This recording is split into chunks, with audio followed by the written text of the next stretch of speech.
Son las 7:56 de la mañana, 7:56. Hablemos de noticias del medio ambiente, de erradicación forzada, porque recientemente la corporación Bisomutov ha emitido un informe en el que está analizando la erradicación manual forzada y titula como otro revés para el Estado y los derechos de las comunidades, y analiza de una manera muy amplia lo que ha sido esa estrategia por controlar los cultivos ilícitos en el país a través de esta estrategia que también ha resultado ser pues un revés para el Estado y también ha vulnerado en muchas maneras los derechos de las comunidades. Vamos a saludar a esta hora al cofundador de la corporación Bisomutov, Pedro Arenas, que nos acompaña esta hora en nuestro estudio. Pedro, muy buenos días y bienvenido. Muy buenos días, Laura, buenos días, Arley, Omar, a todo el equipo de trabajo de Marandúa Estéreo. Muchas gracias por la invitación. Por aquí más cerquita, gracias. Bueno, pues gracias a usted por acompañarnos aquí. Vamos a hablar de un tema y es muy importante, sobre todo el tema en nuestro departamento, la erradicación manual forzada. Qué tan efectiva realmente ha sido, y eso es parte de lo que ustedes abordan en este estudio, donde además presentan un amplio análisis de las diferentes estrategias que se han venido implementando por los gobiernos. ¿Qué pueden encontrar los oyentes cuando lean este informe? Con la autoría de Ricardo Vargas, un sociólogo y experto en políticas de drogas, se ha elaborado que es el más reciente informe de la corporación Bisomutov sobre las distintas modalidades efectivamente de la erradicación forzada. Y se encuentran en la historia de hace aproximadamente unos 20 años hacia acá las siguientes.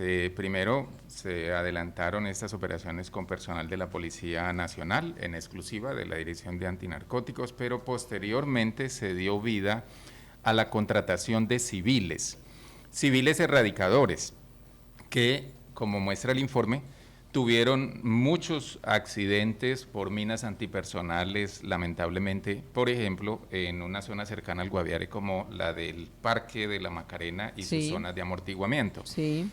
Se dio vida a los grupos móviles de erradicación, que son un mecanismo de combinación tanto de contratados con personal de la fuerza pública, y también, más recientemente, se han destinado uniformados del Ejército Nacional para adelantar este tipo de operaciones.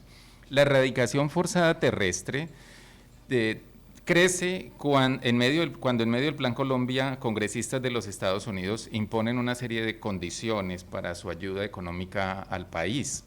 Por ejemplo, se decía en ese momento que no se deberían aplicar aspersiones aéreas con glifosato en zonas protegidas, zonas de manejo especial, entonces allí tendría que haber erradicación terrestre. Pero esto va incrementándose en la medida en que en el 2015 se suspenden las fumigaciones aéreas y entonces la erradicación terrestre cobra más fuerza. Pero al final todo es una estrategia para presentar resultados de disminución de cultivos, es decir, de reducción de la oferta de cultivos, de reducción de la oferta finalmente de cocaína exportable, y presentarle estadísticas tanto a las Naciones Unidas como a los Estados Unidos. En eso ha habido mucha presión de los Estados Unidos. Y cada año la Oficina de Naciones Unidas contra las Drogas nos presenta un reporte en el que termina concentrándose todo el problema del narcotráfico en la cantidad de hectáreas existentes. Entonces, la erradicación terrestre va en esa dirección. Pero, como muestra el informe, esto ha conllevado unos choques con las comunidades y ha conllevado afectaciones a derechos humanos. Y en varios casos, como está evidenciado en un proceso que adelanta la Fiscalía en Nariño, ha conllevado afectaciones al derecho internacional humanitario, dejándose de un lado el principio de distinción. Muchas veces se termina atacando con las armas de la República a comunidades campesinas que protestan contra la erradicación manual forzosa. De eso se trata este informe. Es un informe en el que se hace un análisis, una valoración de ese recorrido histórico del uso de la fuerza para reducir cultivos, pero con graves afectaciones a los derechos de las poblaciones, y al final se hacen un conjunto de recomendaciones. En este caso, digamos, ya lo decía, los choques, los enfrentamientos son o han sido tal vez de las partes más álgidas de la implementación de esas estrategias, pero veíamos, y en contraparte, digamos, de toda esta realidad que nosotros conocemos aquí, porque escuchamos pues, constantemente a las comunidades campesinas, esos choques que se presentan en el territorio, escuchamos escuchábamos el pasado viernes, no sé si tuvo la oportunidad de escuchar al ministro de Defensa en la cumbre Artemisa, presentando pues unos resultados desde lo que ellos entienden pues muy efectivos, muy positivos. De hecho, la presentación de esta cumbre Artemisa la hicieron ante delegados de diferentes países que estaban invitados y de cierta manera se mostraba lo efectivo que realmente ha resultado hacer este tipo de operaciones contra los delitos ambientales, como por ejemplo este tipo de operaciones en el marco de Artemisa. Todos lo hemos hablado, seguramente los campesinos que nos escuchan a esta hora pues saben y tendrán su opinión frente a estas operaciones. ¿Cómo ve la corporación justamente esas cifras que entrega el gobierno nacional de la efectividad que ha tenido esa operación? Pues Artemisa para nosotros es una militarización de las políticas ambientales, enmarcada en lo que en esta administración se llamó la zona futuro, o también en marco de las políticas de drogas, la ruta futuro. Esa militarización de políticas ambientales nosotros la consideramos contraproducente porque no permite que las instituciones del Estado ganen en confianza con las comunidades. Por el contrario, lo que se observa en muchos casos es una judicialización, una persecución, estigmatización de campesinos como si ellos fuesen los más grandes depredadores del mundo. Y las políticas contra la deforestación se están enfocando en los pequeños, pero no en los grandes deforestadores. Esa es una crítica que ha hecho de manera muy interesante, por ejemplo, el portal Cuarto Mosquetero de la ciudad de Villavicencio, que ha mostrado a partir de la elaboración de una serie de capítulos cómo el tratamiento de criminalización pone una vez más contra la pared a los pequeños campesinos que son ocupantes de áreas protegidas, pero no se les lleva ningún tipo de solución. Pensemos en quienes habitan las riberas del río Güejar, del río Ariari, del río Guayavero, entre otras, pero acá también por la zona del río Inírida o en zonas de Calamar y Miraflores donde ha habido ya capturas y judicialización de personas. Por otro lado, Artemisa no es una operación sostenible en términos de reducción de la deforestación. La mayoría de veces se trata de un operativo puntual donde se entran aeronaves, se capturan unas personas, se ponen a disposición de las autoridades judiciales y se cree que entonces allí ya se supera el fenómeno. Lo que hemos visto es que a pesar de que ya se lleva aplicando varios años, pues las tasas de deforestación no se reducen de manera importante. Entonces, esa parte consideramos frente a Artemisa. Hay una combinación de señalamientos que los cultivos de uso ilícito son los mayores deforestadores o la causa principal de la deforestación. Hemos hecho también análisis donde encontramos que hay otros factores, por ejemplo, el mercado de tierras actualmente es el más importante dinamizador de la deforestación. La potrerización de las selvas, tumbar selvas para instalar praderas que muchas veces ni siquiera tienen suficientes cabezas de ganado. Por supuesto, la ganaderización extensiva. En otras zonas del país hay megaproyectos, hay iniciativas de minería, también de exploración de hidrocarburos, incluso en algunos casos con permisos del propio Estado colombiano. Y de esas cosas no se está hablando. Entonces, debería analizarse todo ese conjunto de factores y no seguir señalando que los cultivos de coca en manos de pequeños propietarios son los primeros responsables, entre otras cosas porque ya incluso las propias entidades encargadas del medio ambiente reconocen que los cultivos generan una deforestación, pero que no son los principales responsables de las actuales dinámicas. Pero en la realidad, y sobre todo porque las cifras que se manejan con los cultivos ilícitos varían, ¿no? Hay unas cifras que maneja el gobierno nacional, hay otras cifras que maneja el observatorio de la UNDOC, y aquí ustedes, digamos, ¿qué pueden registrar? No sé si tengo clara, o no sé si esa es una de las cifras, pero leía antes, en la semana anterior, o ayer justo que dábamos el tema de la campaña de Artemisa, decían que se habían reducido y que en este momento eran cerca de 3.000 hectáreas lo que tenía la región amazónica. ¿Cuántas hectáreas realmente están en este caso? O si se ha reducido, es decir, miremos lo que antes y lo que se reporta en este momento. Sí, efectivamente, el dato con el que nos basamos prácticamente todos es el que arroja anualmente el sistema de monitoreo de cultivos de uso ilícito SINCI, que administra la UNODC. Se presenta entre los meses de junio y julio. Y si uno observa los distintos mapas de cultivos desde la década de los 2000 hasta ahora, se encuentra que en departamentos como Guaviare, incluso Caquetá, con mayor razón Vaupés o Vichada o el mismo Meta, hay una reducción cada vez más importante de la presencia de cultivos de uso ilícito. Incluso los mapas lo que muestran es que los cultivos han estado más o menos concentrados en unas 10 zonas del país durante los últimos 30 años, lo cual denota una incapacidad del Estado terrible para atender a esas 10 zonas. Coloquemos algunos ejemplos. Tumaco, desde hace rato se sabe que es uno de los principales productores, y cuando digo hace rato es hace más de 10 años. Entonces han pasado varios gobiernos registrando como Tumaco, Puerto Asís, Tibú o Sardinata en el Catatumbo, en el pasado, por ejemplo, Miraflores o zonas de geografía periférica de San José del Guaviare, tuvieron la mayoría de cultivos. Sí. Y las condiciones estructurales de acceso a la tierra, de pobreza, de falta de servicios, de infraestructuras, lamentablemente siguen siendo más o menos las mismas, a pesar de que se suscribió el Acuerdo de Paz de 2016.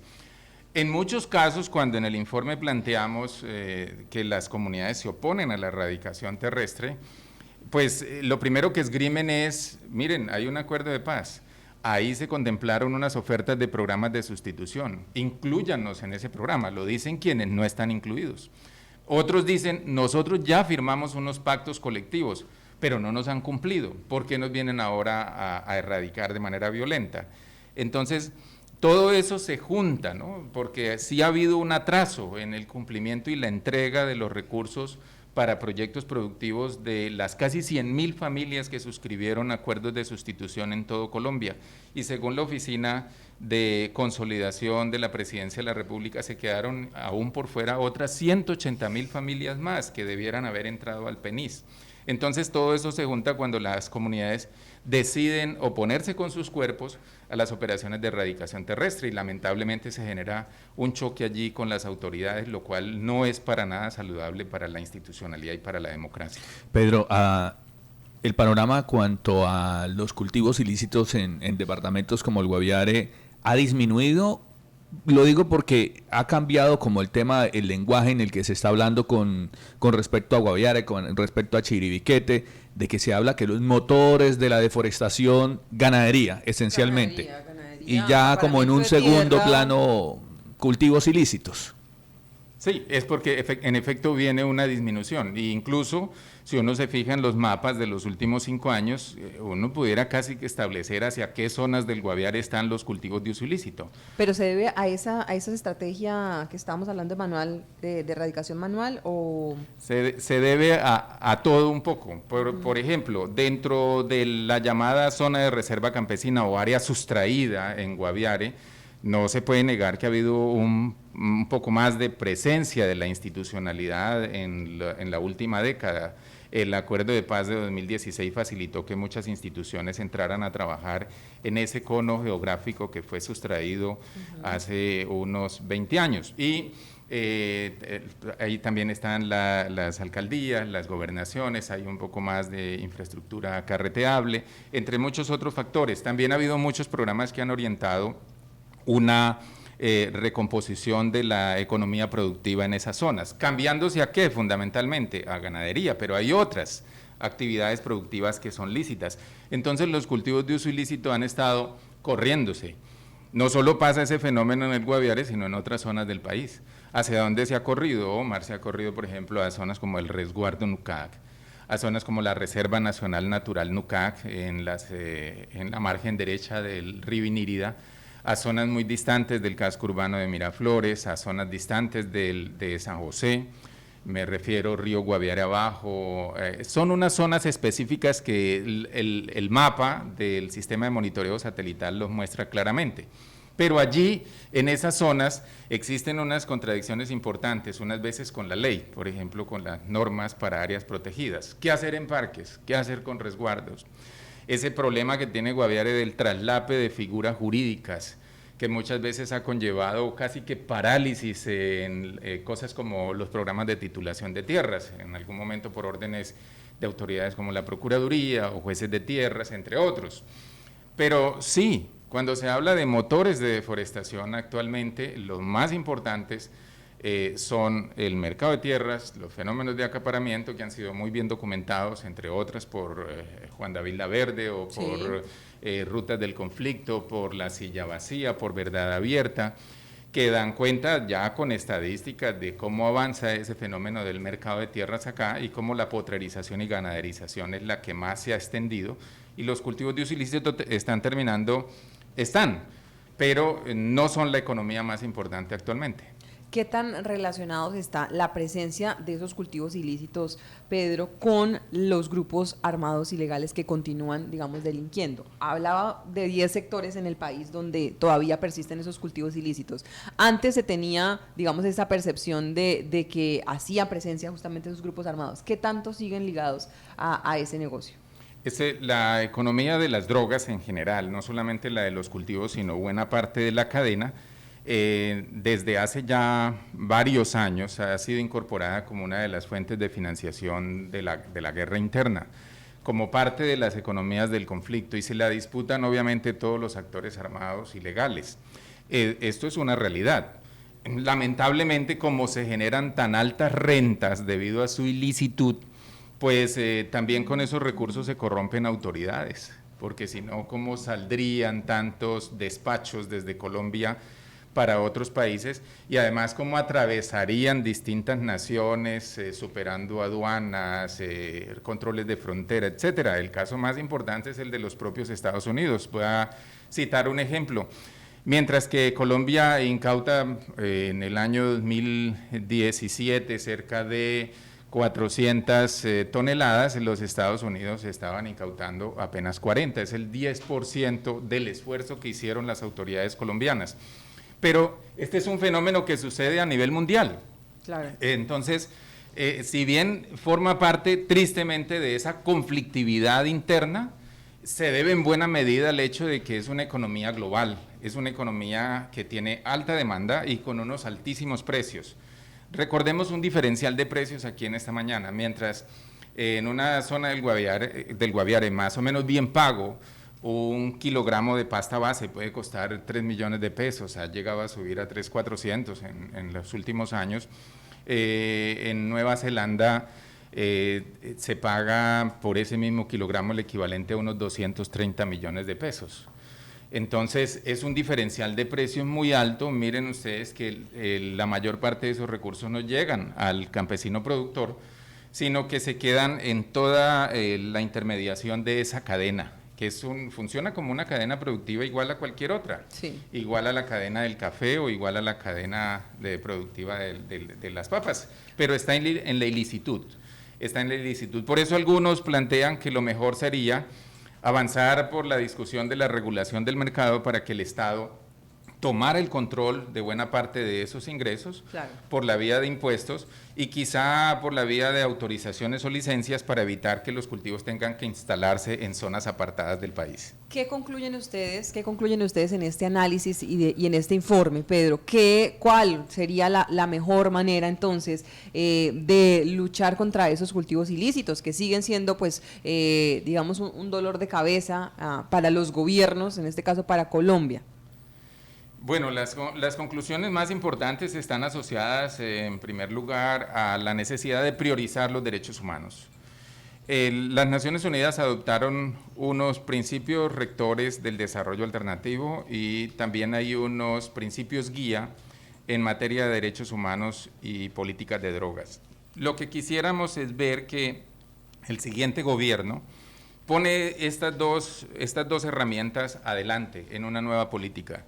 Es decir, prioriza el respeto pleno por los derechos humanos de las comunidades y también de sus servidores, porque aquí no se puede desconocer, como lo plantea el informe, que muchos uniformados de la Policía Nacional han sido afectados por minas antipersona, pero también erradicadores civiles lo han sufrido. Claro.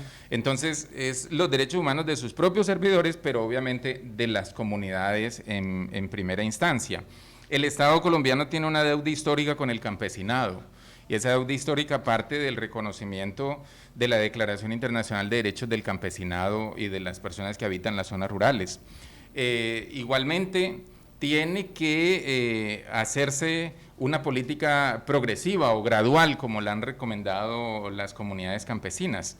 Y eso está presente en la Declaración Internacional de Derechos Humanos y Políticas de Drogas de las Naciones Unidas, que dice, mire, evite el uso de todo tipo de agentes químicos, fumigaciones aéreas, y evite el uso de la fuerza, y más bien ponga adelante políticas de desarrollo.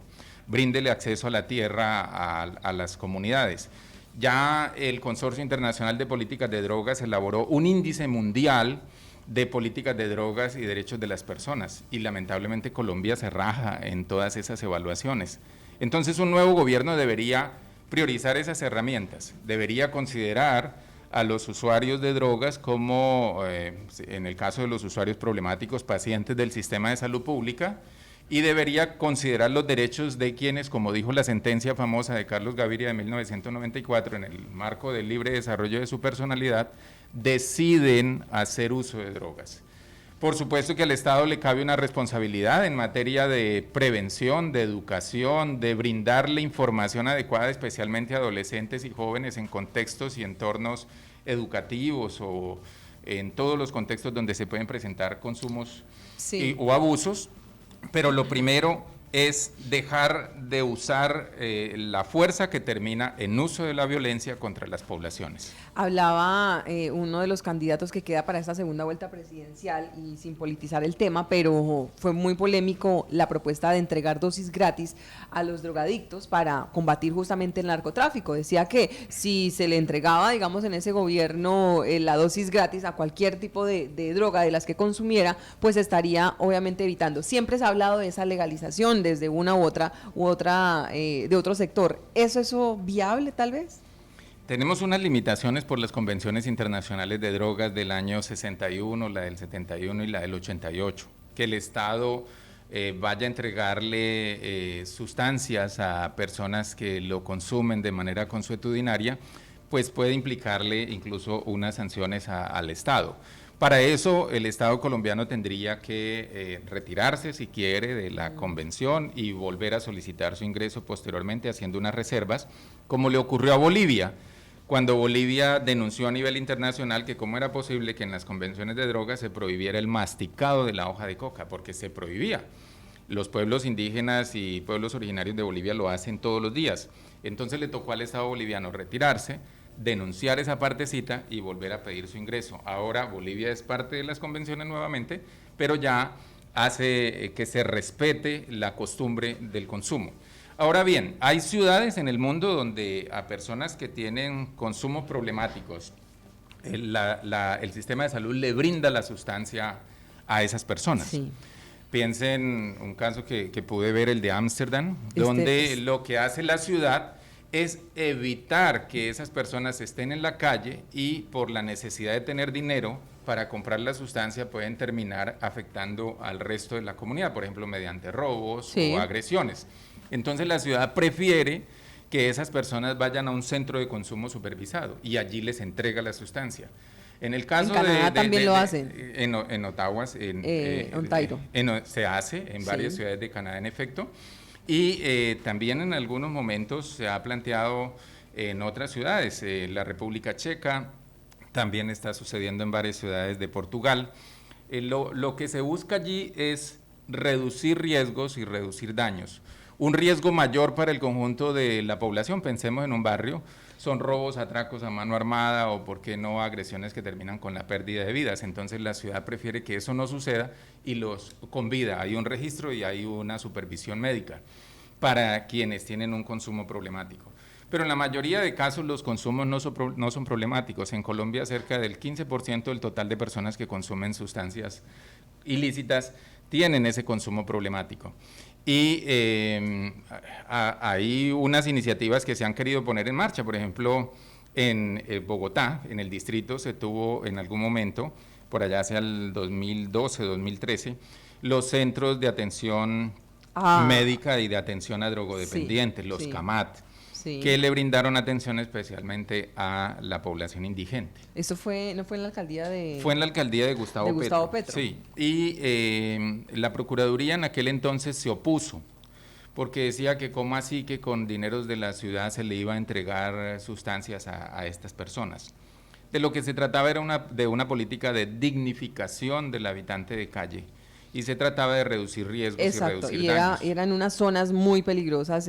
Recuerdo que yo estaba justamente de periodista en esa época y me acuerdo mucho en la zona donde todos quedaba la popular zona del Cartucho, lo que quedó luego del parque que construyeron en ese sector, pues se ponían estos puntos de atención a esas comunidades indigentes, y se les prestaba atención y se les prestaba otro tipo digamos, de salud o de brigadas de salud que de otra manera no llegaban. Y pues de cierta manera era atender también a esa población que quedaban ahí en ese vacío y en ese limbo de las drogas. Pues sí, estas son propuestas, ¿no? Hay que ver qué pasa y quién llega finalmente después de este 19 de junio. Así es, pero sí se espera que quien llegue a la presidencia lidere a nivel internacional unas discusiones alrededor de un replanteamiento de la política de drogas. Ese replanteamiento de la política de drogas debe reconocer los derechos de adolescentes y jóvenes, debe pensarse los temas de entornos protectores en comunidades urbanas y rurales, debe pensarse políticas de desarrollo y políticas de salud. Si no hay esos elementos, realmente seguiríamos repitiendo los errores que ha tenido la política durante los últimos 40 años. El uso de la fuerza, el uso de agentes químicos a través de distintas técnicas de erradicación y más confrontaciones con las comunidades, porque en muchos casos, lo hemos visto por ejemplo en zonas del Catatumbo, las comunidades reclaman hoy por hoy incluso su derecho a seguir cultivando coca para cocaína, porque dicen el Estado por aquí no se ha hecho presente. Esto es lo que nos brinda a nosotros el ingreso diario, la comida, con eso podemos mandar a nuestros hijos a estudiar, sí. y mientras el Estado no nos ofrezca otras alternativas, nos vemos en la obligación de seguir cultivando esto. Eso en materia de política, digamos, de antidrogas o política de drogas. En el tema de la deforestación, ¿ustedes cómo lo ven? ¿Qué reto tiene el próximo gobernante? Aquí hay unas ideas que en el pasado se han querido poner en marcha y que creo que deberían retomarse por un siguiente gobierno. Por ejemplo, mesas de tierras en el Caquetá, el Meta y el Guaviare, donde se sienten grandes propietarios, productores ganaderos con pequeños propietarios campesinos, esté acompañando la institucionalidad ambiental y esté acompañando la cooperación internacional. Lo deberían liderar las gobernaciones. Este no es un tema que pueda seguírsele dejando libremente al mercado de tierras, que funciona en la mayoría de casos de manera ilícita. Ese es un aspecto. Lo otro, el Estado debe considerar que sus operativos puntuales, usando la fuerza para judicializar a las personas, no sirve, porque están capturando los jornaleros de la deforestación, los que tienen las motosierras en la mano, pero no, digamos, en términos de política judicial, a los autores intelectuales de esa deforestación. Lo otro es que el modelo de desarrollo está incentivando también la deforestación. El modelo de desarrollo, por ejemplo, reclama carne para exportar. Ahora el Ministerio de Agricultura recientemente se preciaba de lograr nuevos acuerdos de comercialización de carne, incluso en algunos casos de ganado en pie, sí, desde Colombia hacia los países árabes. Hay un modelo de desarrollo que sigue reclamando recursos minerales. Usted ve que ya hay discusiones sobre el otorgamiento de licencias para la explotación de minerales en una tierra como el Guaviare, que sí, tiene consideraciones ambientales especiales. Entonces, el modelo de desarrollo también jala, el modelo de desarrollo en sí mismo es depredador y lamentablemente desde Bogotá se cree que seguir haciendo lo mismo nos va a permitir frenar una dinámica que es muy grande. Ahora, hay unos derechos de las comunidades que no se pueden desconocer. Por ejemplo, en algún momento, el entonces vicepresidente Francisco Santos, por allá hacia el 2005, planteó acabar el municipio de Miraflores. Decía, no tiene sentido que haya municipios en zonas de reserva forestal, como la de ley segunda de la Amazonía, y planteaban acabar municipios como Miraflores, Carurú, otros. Las comunidades que están asentadas allí, que se quedaron incluso a pesar del fin, sí, de las bonanzas, tienen unos derechos como los que han reclamado a comienzos de este año, el de contar con alguna vía o algún medio de transporte, el derecho de acceder a mercados, el derecho de contar con programas de orden social, y esos derechos no pueden ser desconocidos. Entonces hay que abrirse a esa discusión que permita lograr un equilibrio entre el interés nacional o quizá mundial de la preservación de los recursos naturales y de los bosques, sin dejar a un lado o pisotear los derechos de las comunidades. Pues grandes retos le quedan al gobierno que llegue el próximo 7 de agosto y pues vamos a estar muy pendientes a ver cómo se plantean esos programas puntuales para departamentos como el Guaviare, porque lamentablemente no hemos podido escucharlo. Los debates han sido, digamos, muy escasos, en este caso de los últimos dos candidatos, y las propuestas, pues lamentablemente han quedado en un segundo plano, en medio de tanta polémica, y por eso, pues justamente queríamos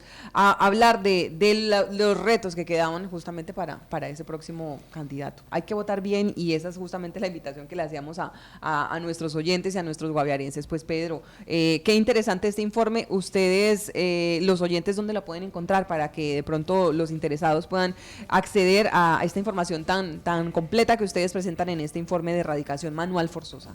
Gracias. En la página web www.visomutop, terminando en P, visomutop.org, tenemos no solamente este informe, sino también otros recientes, como uno que hicimos con el Centro de Estudios sobre Seguridad y Drogas de la Universidad de los Andes, en relación con la implementación del PENIS en áreas de manejo especial. Qué interesante, podemos analizarlo en una próxima oportunidad. Sí, como es el PENIS, por ejemplo, en resguardos, en parques nacionales naturales, en donde también hay consejos comunitarios afrodescendientes, en donde también ha habido unos retrasos monumentales.